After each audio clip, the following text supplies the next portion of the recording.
11 is alive. And the Duffers literally told us 7 episodes before the finale, but nobody caught it. That's just one of the insane hidden details buried in this ending. Let's break it all down. Section number 1, the origin of Vecna's powers, finally explained. Okay, so we need to start with the biggest reveal in the entire finale, and honestly, most people completely missed what it actually means. Remember in Volume 2 when Max and Holly were escaping through Vecna's memories, and they saw young Henry find that mysterious man in the cave? The guy with the briefcase? Max pulled Holly away before we could see what was inside. Well, in the finale, we finally see everything. Henry opens that briefcase, and inside is this black rock, this stone, threaded with glowing red veins. And when he touches it, black particles seep out and go directly into the gunshot wound in his hand. This is the moment Henry Krill became connected to the Mind Flayer. But here's what everyone missed. The dying scientist literally warns Henry what's about to happen. He says, resist it or it will consume you. And what does Henry do? He uses his brand new powers to explode the guy's brain. Now here's where it gets crazy. If you've seen the Broadway play, Stranger Things: The First Shadow, you already know that this man was a Russian spy who stole experimental technology from a US military base that Dr. Brenner ran. That technology? It was Mind Flayer particles that had been harvested from Dimension X. So let's connect the dots here. The US government had already discovered the Mind Flayer. They were already studying it. Brenner was already involved, which means everything that happened, 11, the Hawkins lab experiments, all of it, traces back to that moment in the cave. Henry didn't just find his powers, he was chosen by the Mind Flayer. And the finale confirms something fans have debated for years. Vecna was never the true villain. He was a puppet this whole time. Section number 2, is 11 really dead? The evidence says no. All right, let's talk about the ending everyone's arguing about. So in the finale, after they defeat Vecna and the Mind Flayer, the military shows up because of course they do. Dr. K is still trying to capture 11 to restart Brenner's program and create more powered children using her blood. 11 decides the only way to end the cycle is to sacrifice herself. She stays behind at the gate as the bomb detonates and the Upside Down collapses around her. Devastating, right? The hero dies. Roll credits. Except then we get that epilogue scene. It's 1989, graduation day, and Mike tells the party his theory about what really happened. He points out that 11 couldn't have used her powers to close the gate while in range of the military's hedgehog devices, those sonic weapons that suppress psychic abilities. So how was she standing there at the gate, seemingly unaffected? Mike's theory, Kaylee used her last moments to create an illusion of 11 at the gate. The 11 everyone saw disappear into the Upside Down? Not real. Meanwhile, the real 11 used Callie's illusion powers to turn invisible and escape. And then we see it. 11 hiking through what appears to be Iceland, arriving at a remote village surrounded by, wait for it, 3 waterfalls. Now here's the detail everyone missed. Go back to episode 5 of this season. Mike literally tells 11, in my campaigns, if the party wins, they all live happily ever after. They travel to a faraway land, a peaceful land, somewhere beautiful with like 3 waterfalls or something. The Duffers planted this detail 7 episodes before the finale. They showed us the ending before we even got there. But is it real or is it just Mike's wishful thinking? The Duffer brothers have been very careful in interviews to say they left it open to interpretation. But here's what Ross Duffer said that nobody's talking about. We wouldn't have shown that scene if we didn't want people to believe it was possible. So make of that what you will. But personally, I think she's alive. The evidence is just too strong.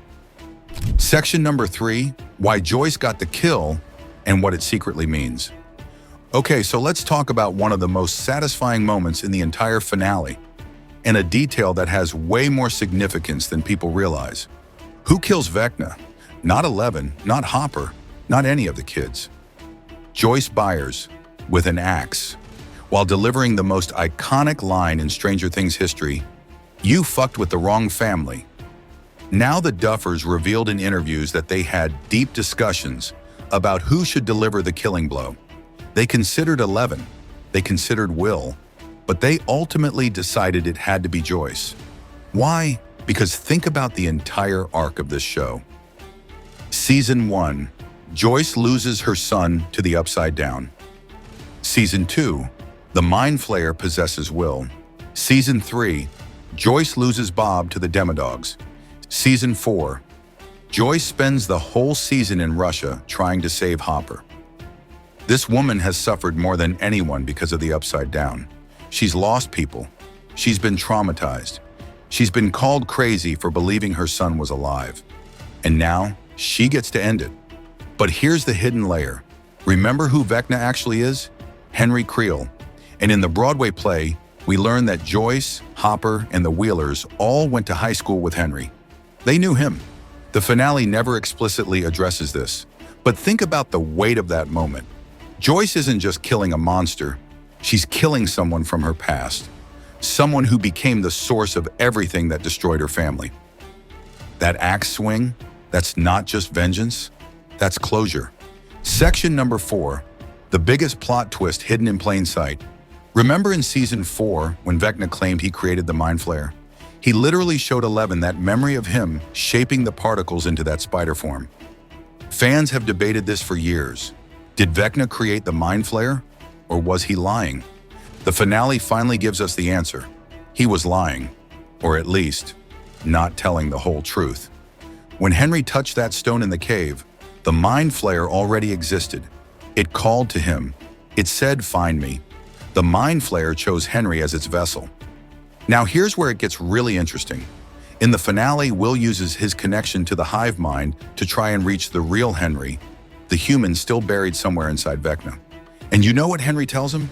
He says he could have resisted the Mind Flayer's influence. He had a choice, but he chose to embrace it because he believes the world is broken.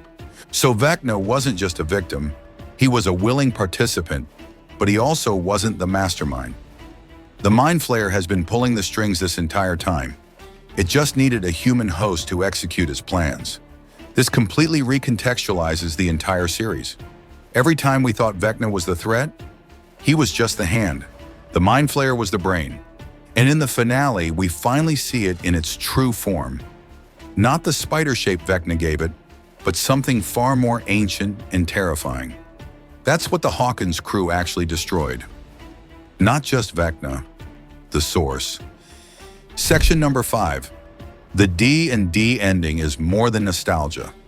The show ends exactly how it began, with a Dungeons & Dragons game in the Wheeler basement. But this time, everything's different.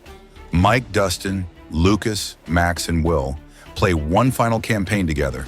And then, one by one, they put their D&D binders on the shelf and walk up those basement stairs.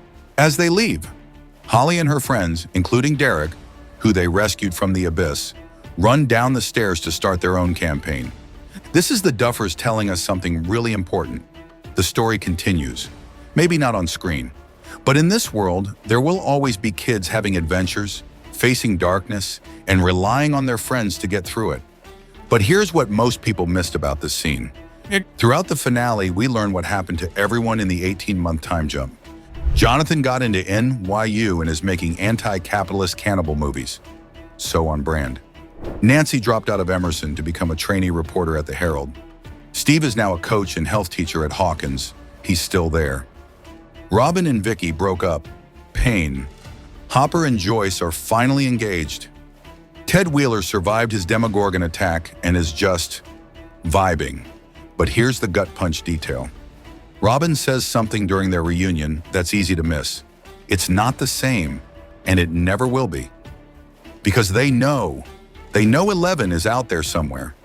They know they'll probably never see her again. They know that even though they won, they lost something they can never get back. That final D&D game isn't just nostalgia, it's grief. It's processing. It's the only way these kids know how to say goodbye. Section number 6, the Callie theory nobody's talking about. Okay, so officially, Callie dies in the finale. Lieutenant Akers shoots her when Hopper refuses to give up 11's location.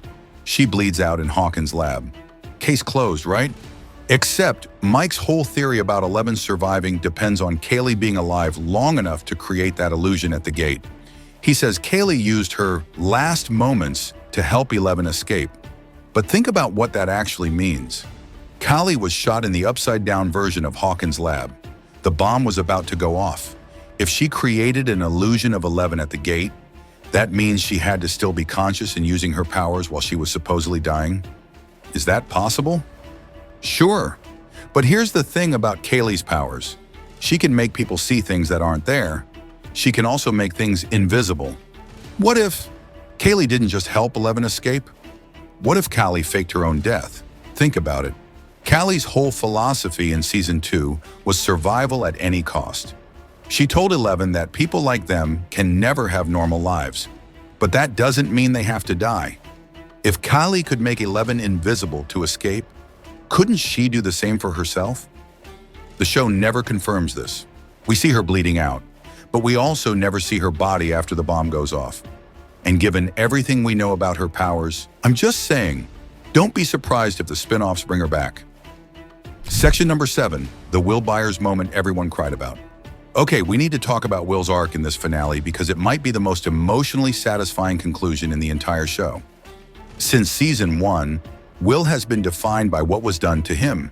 Kidnapped, possessed, traumatized.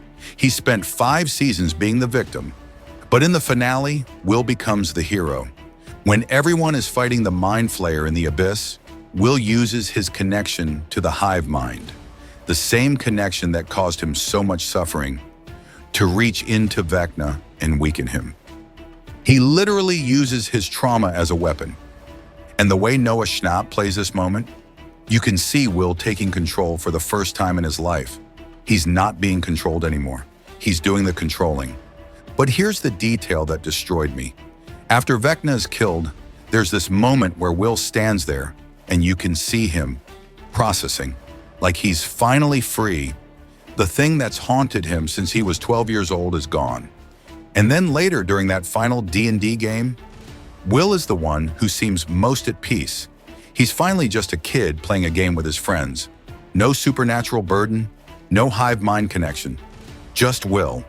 That's the ending he deserved, and the Duffers made sure he got it. Section number 8, the unanswered questions and what they're setting up. Now look, even with a 2-hour finale, there are still questions the Duffers deliberately left unanswered. Why is the Upside Down frozen on November 6, 1983? The date will disappeared, the date of the Oklahoma opening night in 1959. There's clearly a connection here, but the show never fully explains it. Spin-off territory? Absolutely. What happens to the military program now? Dr. K is presumably still out there. The government still has data from Brenner's experiments. Even with 11 gone, are they really going to stop trying to create powered children? Where exactly is 11? We see the 3 waterfalls. It looks like Iceland. But the show is intentionally vague. Is she there forever? Will she ever see her friends again? That's left completely open. The first shadow connections.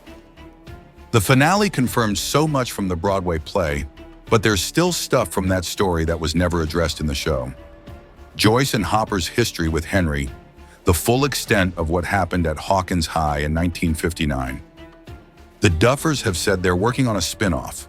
And honestly, with everything they left dangling, they've got plenty of material. And that's every crazy theory from the Stranger Things finale that you probably missed. 9 years, 42 episodes, and an ending that somehow managed to give us closure while still leaving us wanting more. Whether you think 11 is alive or dead, whether you loved the finale or thought it played it too safe, one thing's undeniable. This show changed television. It brought 80s nostalgia back. It launched careers. It made Kate Bush cool again. And now it's over. But hey, at least we've got those spin-offs to look forward to. Drop a comment letting me know your favorite theory from the finale. Did you catch any details I missed? And don't forget to subscribe if you want more breakdowns like this. Until next time.